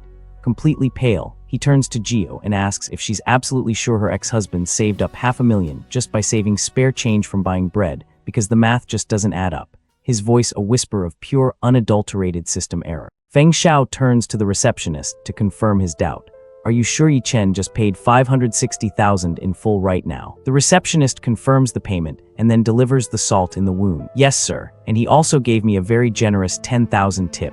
My rent is paid this month thanks to your ex-brother-in-law." Yao's anger explodes. "How dare you keep that tip? That money all belongs to my Wan family, understand? That's ours by default." Feng Xiao tries to calm her down logically. Now is not the time to cry over a tip. The real question is, where did he get so much money? Even if he skimmed grocery money for 3 years, he could not save $1 million. This math ain't mathing. Yao thinks for a moment and then a light bulb goes off. Wait, He used to follow my grandmother's house to take care of her dog. She has many valuable antiques. Could it be he took one or two and sold them, like some kind of antique heist protagonist? Feng Xiao agrees. That must be it. Call your family and tell them to check if anything is missing. This is giving major red flag energy. Meanwhile, at the Wang Hotel banquet hall, President Tang and the other important guests still haven't left. Everyone is waiting to catch a glimpse of the mysterious person who sent that expensive bracelet. Qin Hongyan grows restless watching the door. She thinks to herself that even with traffic, the gift sender should have arrived by now. A disturbing thought crosses her mind. Could it be that Yi Chen really sent that bracelet? Now that would be too much plot twist. Yao's mother's phone rings. She answers and hears Yao's frantic voice on the other end. Mom, go to grandmother's house immediately. Check if any of her old calligraphy or paintings are missing. That wretch Yi Chen must have stolen our family's things and is spending the money from selling them. The mother loses her composure and blurts out loudly, that Yi Chen, that loser stole grandmother's antiques. Qin Hongyan overhears and takes a deep breath as if all her suspense has ended. She exhales cigarette smoke thinking she thought that guy was some big tycoon, but it turns out he's just a common thief. Talk about false advertising. Her interest completely evaporates. She stands and says she has important company work and must leave now. Old Madame Wan stands respectfully and mentions the financing matter is in President Qin's hands. Qin Hongyan tells her not to worry and leaves. As soon as she goes, the other guests understand the mysterious tycoon isn't coming, and they all begin to leave like NPCs ending a side quest. When the crowd disperses, old Madame Wan asks angrily what Yao said. She learns that Yi Chen booked a presidential suite at the Westlake Hotel for a week and spent nearly 600,000 there. They suspect he got the money by selling antiques. Old Madame Wan explodes and pounds the table, cursing that son-in-law. But she controls her anger, remembering the bracelet guest still hasn't arrived. She divides the family, sending some to check her house while she and others stay to wait longer. Multitasking queen. At the villa, Cao and Yao's parents begin searching. Cao suggests they split up, with the uncle checking the ancient calligraphy room while he checks another room. After 20 minutes of searching, they find nothing missing. Cao thinks, deeply calculating that nothing valuable was stolen from grandmother's house, which means Yi Chen didn't steal anything. His brain is doing math. Cao's hatred dominates him. He doesn't want to give Yi Chen a clean slate, so he lies and tells his uncle to check again. As soon as the uncle leaves, a horrible plan comes to Cao's mind. He goes to a shelf and picks up a very expensive watch worth over 5 million that his grandfather used to wear. A diabolical smile appears on his face as he thinks now Yi Chen will be the thief who stole this watch. He's about to speedrun framing someone. He hides the watch in his pocket and goes out with the empty box. Immediately, he starts shouting that a watch is missing from his room. Yao's mother reacts angrily, saying she knew it. Yao's father immediately calls old Madame Wan and nervously reports that grandfather's Richard Mille watch is missing. Old Madame Wan begins trembling with rage. She orders them to grab Yi Chen and bring him to her so she can cut off his hand. Grandmother unlocked Yandir mode. After hanging up, the father tells Cao they need to bring Yi Chen back. But Cao remembers the beating from last time and fears that man hitting him again. He fakes a wound and escapes, claiming he needs to go to the hospital. Bro really said, "I'm hurt," and ran. The father calls Yao and asks if she's still at the Westlake Hotel. At the hotel, Yao answers the call and her eyes widen. "What did you say? From grandmother's house, a Richard Mille watch is missing, worth 5 million. Okay, I understand." She hangs up and Feng Xiao asks what happened. Yao angrily says Yi Chen really stole grandmother's things. She turns to the receptionist and disrespectfully demands Yi Chen's room number. Feng Xiao gets scared and asks what she's going to do. Yao enthusiastically responds that she's going to bring him back for stealing her grandfather's 5 million watch. Feng Xiao notices she looks more excited than angry. He grabs her, afraid she might cause a scene at the hotel, and tells her to just call the police calmly instead of going up there. Yao calls him a coward and goes up alone. Girl is on her main quest. She arrives outside the presidential suite and pounds on the door, shouting for the damn thief to open up. After a while, the door opens, revealing Yi Chen, who has just showered with only a towel wrapped around him. He gets irritated and asks why she doesn't stop bothering him now that they're divorced. Seeing him in this state, with abs showing, Yao's anger cools and her face turns red. Yi Chen ignores her reaction and asks directly what she wants. Yao snaps out of it, and to hide her embarrassment, changes the subject, accusing him of stealing her grandmother's Richard Mille watch. Yi Chen is confused and asks which watch. Yao thinks he's acting and angrily says a 5 million watch is missing, and she knows he took it because otherwise where would he get the money for this presidential suite that she has never even stayed in? Yi Chen thinks to himself that the Wan family really is something else, taking credit for good things and blaming him for everything. Classic toxic guild behavior. He tells her he has never taken even a needle or thread from their family, so stealing a watch is far-fetched, and tells her to leave. When Yi Chen calls her Miss Wan, it's as if Yao gets an electric shock. He never called her that before. She remembers the old days when he affectionately called her my annoying wife and talked about taking her out to eat. This rejection and formality angers her, and she asks why he's in such a hurry to kick her out, asking if there's a woman inside. Yi Chen has had enough and tells her whether there's a woman inside is none of her concern, and if she doesn't leave now, he will call security. Yao's anger reaches its peak. She threatens to call the police and tells him he's looking at more than 15 years in prison for stealing 5 million. Yi Chen closes the door without paying attention to her threats. Yao keeps shouting outside, but the door is already locked. Inside, Yi Chen calmly dries his hair and laughs at himself in the mirror, thinking it was only because he loved her that she always made him kneel and beg for forgiveness. He wonders what it means to love someone when the person falls so low. Sad backstory music plays in his head. When old Madame Wan finds out Yao called the police, she gets furious. Yao's mother defends her daughter, saying Yi Chen wasn't cooperating, so she had to call the police, and since he's no longer family, handling him according to family justice wouldn't be right. Back at the hotel, the police arrive and ask Yao if she's Miss Wan Yao, and if she reported Yi Chen stealing her family's 5 million watch. Yao plays the victim, explaining Yi Chen was their live-in son-in-law and they just divorced. She claims he stole the watch, sold it, and used the money to stay in the presidential suite for a week, and even hired a prostitute. She urges the officers to arrest him quickly, speedrunning that false report. One officer orders the reception to call Yi Chen down. The frightened receptionist makes the call, but Yi Chen has already fallen fast asleep and doesn't answer.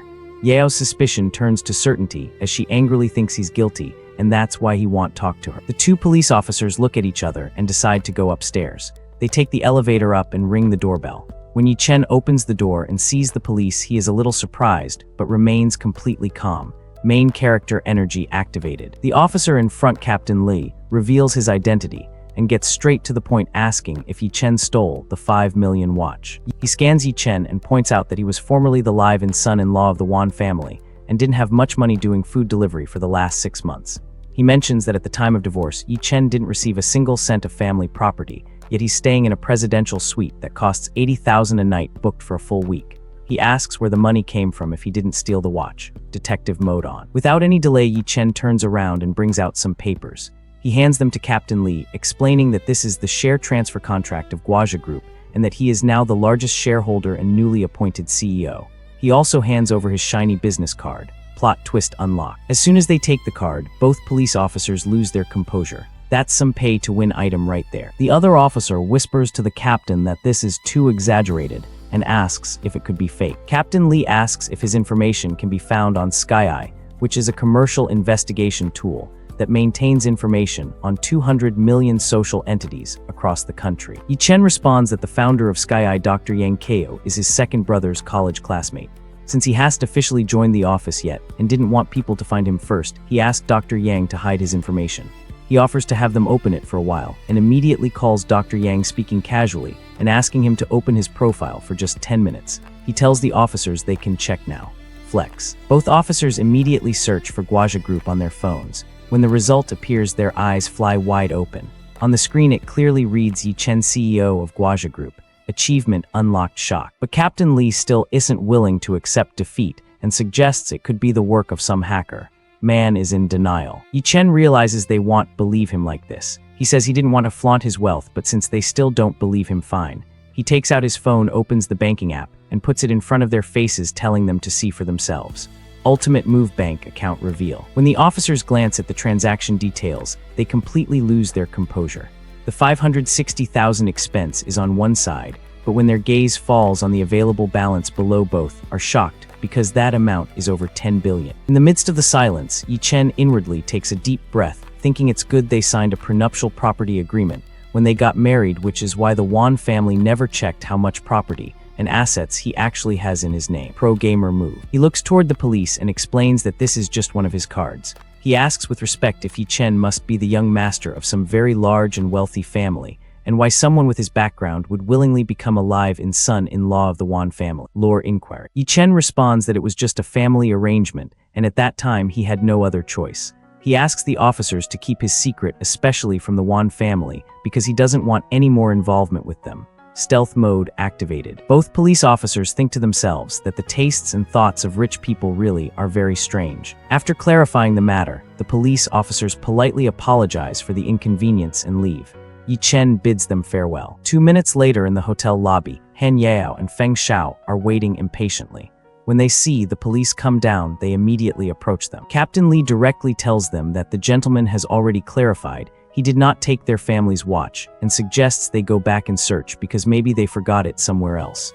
Reality check incoming. Feng Xiao protests asking how that's possible and how they can believe him.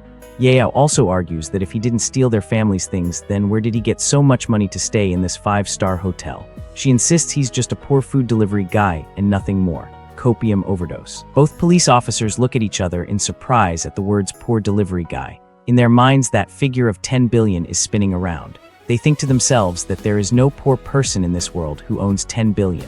Internal screaming. Captain Li tells Yao firmly that until they have concrete evidence, they have no right to arrest Mr. Yi Chen. Before leaving, Captain Li stops and advises her to stop calling her ex-husband poor or useless. He reminds her that they were once husband and wife, and saying that kind of thing about the other party is very hurtful. The other police officer asks with some surprise if she was the one who divorced Mr. Yi Chen. Yao proudly confirms that she took the initiative for the divorce and says he's already regretting it now. Clown makeup applied. The police officer mentally gives her a sarcastic thumbs up, thinking that a husband who has billions in wealth, who has rejected the CEO of Guaja Group, the regret isn't his, it's hers. Thoughts and prayer. Yao hesitantly asks the police officer if there was any woman in his room. Captain Li responds that Mr. Yi Chen is alone in his room and there's no one else. A smile appears on Yao's face, and she says to herself that she knew it, he still loves her. Delulu is the Solulu. Feng Xiao stands there very confused, thinking about how the police went up and down and suddenly became so polite to Yi Chen. He wonders what happened up there. Brain, EXC not responding. Just as he's thinking this, Yao's phone rings. On the screen, the name Wan Sao lights up. She answers and hears her brother's voice asking if the police arrested him. Yao responds that the police said there's no evidence, so they can't arrest him. Sao is a little surprised and asks what kind of evidence they want. Yao explains that they need either proof of stealing the watch or a receipt from selling it. A diabolical smile appears on Sao's face as he looks at the 5 million watch in his hand. He thinks to himself that getting proof of stealing the watch is impossible because the watch is in his hand at this moment. But the next moment, his mind plays a new trick. He thinks he can create fake proof of selling the watch against Yi Chen. Villain monologue incoming. He tells Yao to leave this matter to him and says he'll find out who he sold the watch to and send him to jail. Barely does brother come out of Yao's mouth when Sao hangs up. Yao sinks into deep worry, asking herself that if brother Sao really sends Yi Chen to jail, then what will happen next? Old memories refresh before her eyes. She remembers that time when Yi Chen lovingly used to curl her hair and ask if the curl was good. She was still lost in these memories, her mind completely entangled in thoughts of Yi Chen. Flashback arc initiated. Feng Xiao, who has been staring at her intently from the side, sees the opportunity and approaches her. Brazenly, he puts his hand on Yao's shoulder and whispers, suggesting they stay at the Westlake tonight too. Pick up artist fail. This touch makes Yao boil with anger. She turns around furiously and gives Feng Xiao a strong slap on the cheek, shouting that he can't even handle a simple Yi Chen and has the audacity to dream of sleeping with her. Saying this, she leaves immediately. K-drama slap sound effect. Feng Xiao strokes his red cheek and grinds his teeth, thinking curses. He thinks to himself that she ruined all his fun for tonight, and when she comes out, he won't forgive her at all. His little lackey Xiao Zhang adds fuel to the fire from behind, saying that this girl is pretty hot anyway. Feng Xiao's anger reaches the 7th heaven. He grabs Xiao Zhang's neck and lifts him in the air, ordering him to stop the nonsense and to receive news immediately as soon as Yi Chen leaves the hotel. The frightened lackey nods. Boss fight loading. Time passes, and the next day at 6 in the morning, the hotel elevator door opens and out comes Yi Chen. But today Yi Chen is completely different from yesterday's delivery guy. He wears an expensive suit, and there is a different confidence in his walk. Seeing this new appearance, the girls standing at the reception are stunned and whisper among themselves in surprise. They comment that he looks exactly like a domineering CEO, and how different his temperament is from the simple guy yesterday. Another girl agrees, saying she loves him, and wonders which girl will be so lucky to become his wife. Main character glow up. Oblivious to these conversations, Yi Chen exits the hotel. Xiao Zhang sees him and immediately calls Feng Xiao, reporting that Yi Chen has come out. Yi Chen takes a taxi and leaves with Xiao Zhang following behind in his car, updating that he's heading toward the city center. Stalker side quest. After a trip of about 20 minutes, the taxi stops in front of a luxurious building. It's the Guaja Group building. Getting out of the taxi, Yi Chen looks at the skyscraper and says that yesterday Chin Hongyan took away his livelihood, but today let's see what her attitude will be when she sees him again. Revenge arc initiated. Feng Xiao is still lying in bed when he finds out Yi Chen went to the Guaja group. He's confused about what he went there for. He thinks about how President Chin said yesterday in front of everyone that she would ruin him completely. Could it be that Yi Chen went to take revenge on President Chin just thinking it makes him smile? He thinks this is a very good opportunity. If he saves President Chin, maybe he'll have some chance with that beautiful President Chin Hongyan. Simple logic activated. Without delay, he dials her number. On the other side, President Chin Hongyan is resting in her room. Seeing an unknown number, she answers and asks who it is. Feng Xiao speaks in a very polite voice, introducing himself and mentioning he made a toast to her yesterday at old Madame Wan's birthday party. Chin Hongyan is a little surprised and asks if everything is okay calling so early. Feng Xiao gets straight to the point and asks if she remembers that live-in son-in-law of the Wan family, Yi Chen. Yesterday, we supported the Wang family together and cut off his livelihood. That kid ran to your company building early this morning. I guess he wants revenge. Snitch move. President Chin replies calmly, "Don't worry. The building has access control and security. He can't get upstairs." Feng Xiao quickly adds, "The people I sent told me that kid has a guard in his hand and already passed the access control. He might be heading to your company floor right now. If you go up, your life might be in danger." Dramatic zoom. Hearing this, President Chin becomes suspicious. How could he have our company card? Plot twist incoming. That kid swiped the Wang family's patented tech, flipped it for 5 million and is now living the high life, while your entire company is just casually coughing up cash for a lousy access card. Doesn't that scream red flag? I'm genuinely worried sick about you, President Chin. A stunner like you. If that scumbag tries anything with a blade, the heartbreak alone would be a national tragedy. On the other end, President Chin replies with the cool precision of a CEO who's heard it all before. "Thank you for the heads up. I'll have security sweep the building immediately." Hearing this, Fong is practically drooling, his mind already a cesspool of filthy fantasies. "I'll rush right over to your company to help you personally, Sister Hung." Meanwhile, Chin is already on the line with her colleague. "Rome, get to the company now. Scope out anyone suspicious. If something's off, call the cops immediately." "Yes, President." Half an hour later, at Hasten Group, a girl glides through the entrance. The security guards trip over themselves to greet her. "Good morning," she offers a polite nod. That secretary Zio, Chin Hongyan's personal secretary, Jiao Rome, and she is absolutely breathtaking. As she strides toward the elevator, the guards can't stop blushing, their pervy little hearts practically on their sleeves. Upstairs, Rome suddenly bursts into the office. "Who are you? How did you get in here? What do you want?" The protagonist barely glances up.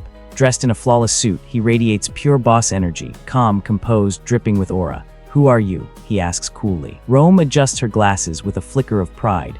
"I am President Chin's personal secretary, Zio Rome." Upon hearing this, Yi Chen gives her a long, curious look. Chin Hongyan is a woman, so why does she have a secretary like this? Isn't that usually a guy's preference? Is Chin Hongyan into women? Wow, the imagination on this guy. Rome slams her palms on the desk. "What are you smirking about? Answer me. What are you doing in our company?" The protagonist finally responds, dead serious. "I'm Yi, the new president of this group." The second Rome hears that, her panic mode activates instantly. "I'm so sorry, President Yi. I was way too rash. Of course, only you would have the key to this door. Please forgive me. President Chin just said a suspicious person was coming, so I..." Yi Chen barely acknowledges her, already focused on work. But internally, he's seething. It's the Wang family again. They're like a lingering ghost. "All right, you can leave." Rome nods softly, ready to bolt, when Yi adds casually, "Oh, and I heard President Chin is the #1 beautiful female president in Yao. When she gets here, tell her to come to my office immediately." Rome rushes to the restroom and dials Chin immediately. Across town, President Chin is flooring it toward Huison Group. "How is it? Any suspicious people at the company?" "Wrong, the suspicious person is President Yi. The new group president just walked in, and he specifically asked to see you." Chin is floored. "What? President Yi is already there." She slams the accelerator. "I need to get there now." 10 minutes later, in the CBD lobby, "Rome," Chin calls out. They lock step and head for the office. "Where is he?" "In the office. He wants to meet you immediately." As they walk, Chin notices female employees furiously touching up their makeup. Why is everyone so early today? The receptionist posted in the group chat, "The new CEO is here and he's super handsome." Everyone rushed over. Chin side-eyes her. "Oh, handsome." Rome's eyes literally sparkle. "More handsome than any celebrity. Super young, like 23 years old." Chin frowns. "So young. I became VP at 32 and that was rare. The president is 23. She turns to Rome. Tell everyone to act professional. Don't be love-struck. He's our president, he'll think we're amateurs. Rome's eyes gleam again. How could we possibly be worthy of a dominating CEO like him? Only you, President Chin, are his match. As they pass, employees whisper, President Yi specifically called you the #1 beautiful female president. Maybe he came here just for you. Don't be ridiculous, Chin says confidently. I've been in Yao's business circle for years. There's no man I can't handle. He's just a 23-year-old boy. Internally, she smirks. Nothing I can't resolve once I take action. Employees recall the time a billionaire tyrant was totally uncontrollable, until Chin stepped in for 2 minutes and turned him into a lapdog. Now, Chin is calmly applying lipstick. The employees nudge each other. Leave the door cracked. We want to see you tame the new president again. Make him kneel and tie your shoes. Chin finishes her touch-up and strides toward the office, radiating confidence. She has no idea the calm before the storm is over. A massive explosion is about to hit. She reaches the door. Come in. She opens it. A young man sits in a chair facing the window, his back to her. She hasn't seen his face yet. President Yi, I'm Vice President Chin Hongyan. Even from the side, his jawline is sculpted like a Korean drama star. Handsome, familiar, déjà vu. He slowly turns around. Outside, employees are peeking. Will he get a nosebleed from her beauty? Maybe he'll kneel and call her queen immediately. But the moment Chin sees his face, shock, pure icy shock. It's Yi Chen asterisk. Her mind blanks, her knees buckle. She drops to the floor, kneeling, completely speechless, utterly stunned. Outside, the employees are frozen solid. Why did President Chin just kneel? Room is in shock too. The office door is wide open. Plot twist of the century. A female staff member wearing glasses peeking through a crack in the door, completely shocked as she wonders internally, how is this happening? It's not President Yi kneeling to President Chin. A close-up shows President Yi, a strikingly handsome man with dark blue hair, because every manhwa CEO needs that protagonist hair color, looking down with a serious expression.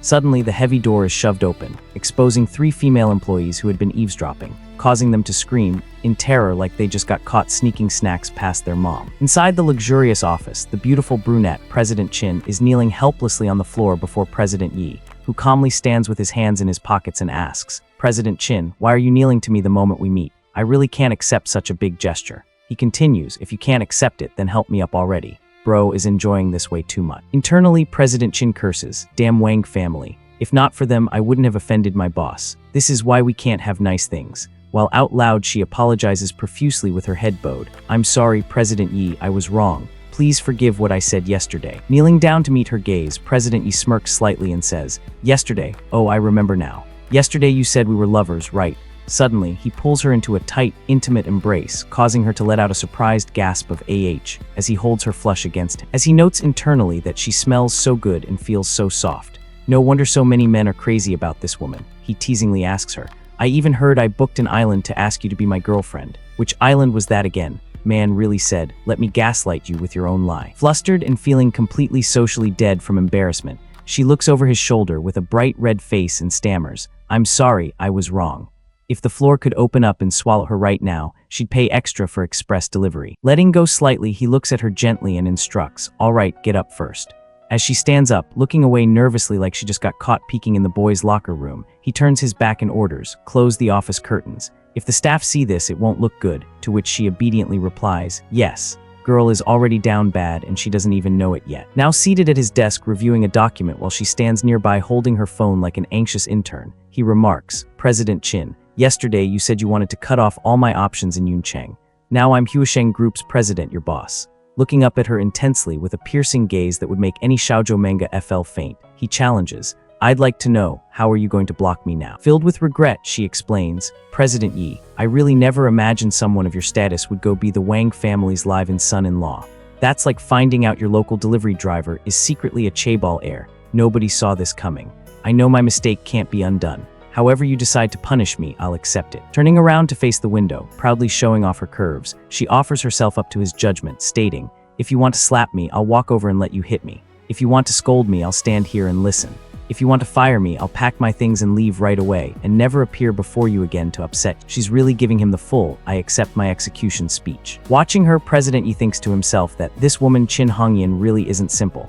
She doesn't panic when something happens, she takes responsibility, doesn't make excuses, and doesn't shift the blame. She's basically a unicorn in the business world. He finally tells her, I'm not planning to fire you. which leaves her looking completely stunned like she just got hit by a truck made of plot twists. Resting his head on his hand in a relaxed posture, he explains, "Yesterday you were the only one who offered me a way out. If I really were just an ordinary live-in son-in-law, you would be my benefactor. You passed the vibe check when nobody else did." Moved to tears by his mercy, she smiles brightly and promises, "Thank you, President Yi. From now on I'll devote myself completely to serving you."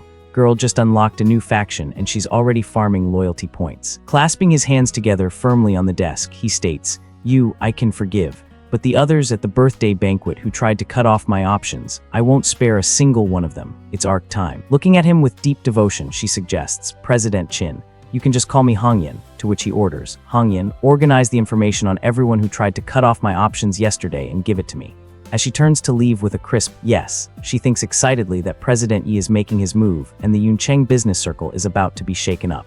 She's already grabbing popcorn for the show. Half an hour later, a resume for the obnoxious Fang Kao is placed on the desk as Hongyan announces, "President Yi, all the information you requested is here."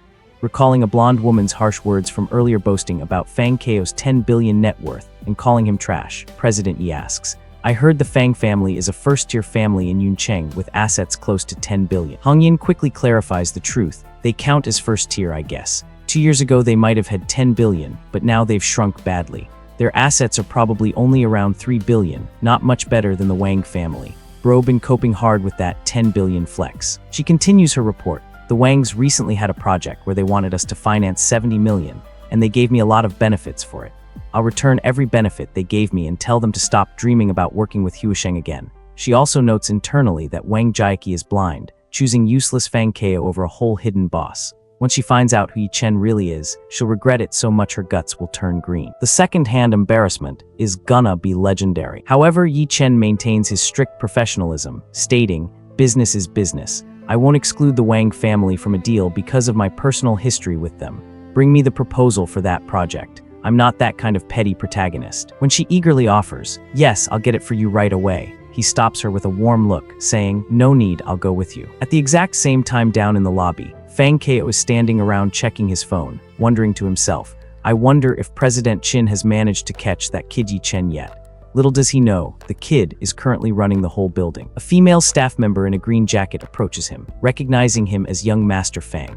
When he dismissively asks, "And you are?" she gets uncomfortably close, grabbing his arm and reminding him, "Young Master Fang, don't tell me you don't remember me. That really hurts. That night at Link's bar, you bought me drinks, then we went off together. You bullied me the whole night, remember?" Visibly disgusted, Fang Kao thinks to himself, "Damn, I must have really been drunk that night to take home someone this trashy. The 3M decisions really do hit different." But realizing she might be an asset, he puts on a fake smile and asks, "Oh, I remember now. You work at Huisheng." Wrapping an arm around her while thinking still this woman might be useful, he urgently tells her, "Honey, hurry and take me upstairs. Your President Chin is in danger." "Sir, you really think you're the main character, don't you?" 1 minute later, the elevator doors open and they overhear some female employees whispering excitedly in the hall, "Hey, listen to me." The moment she saw the president, she dropped to her knees. Can you believe it? She knelt in the first second. It was like watching a historical drama. Fang Kao immediately interrupts them, asking loudly, "Excuse me, where is President Chin now?" The bespectacled staff member tells him, "President Chin is in her office. Sir, do you have an appointment?"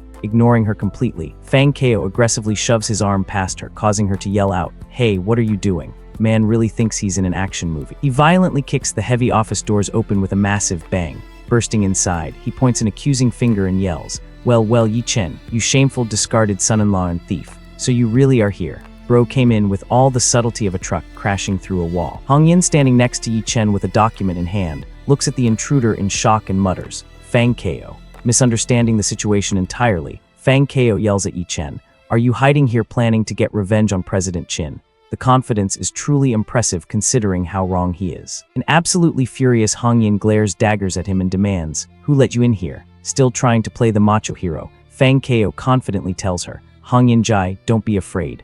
I'll personally throw this piece of trash out for you so he's no eyesore." But before he can even blink, Hongyan delivers a vicious, echoing slap right across his cheek. With a completely flushed face and wide eyes burning with absolute rage, she screams at him, "Who's your Hongyan Jai? Call me President Chin." That slap was personal, professional, and satisfying all at once.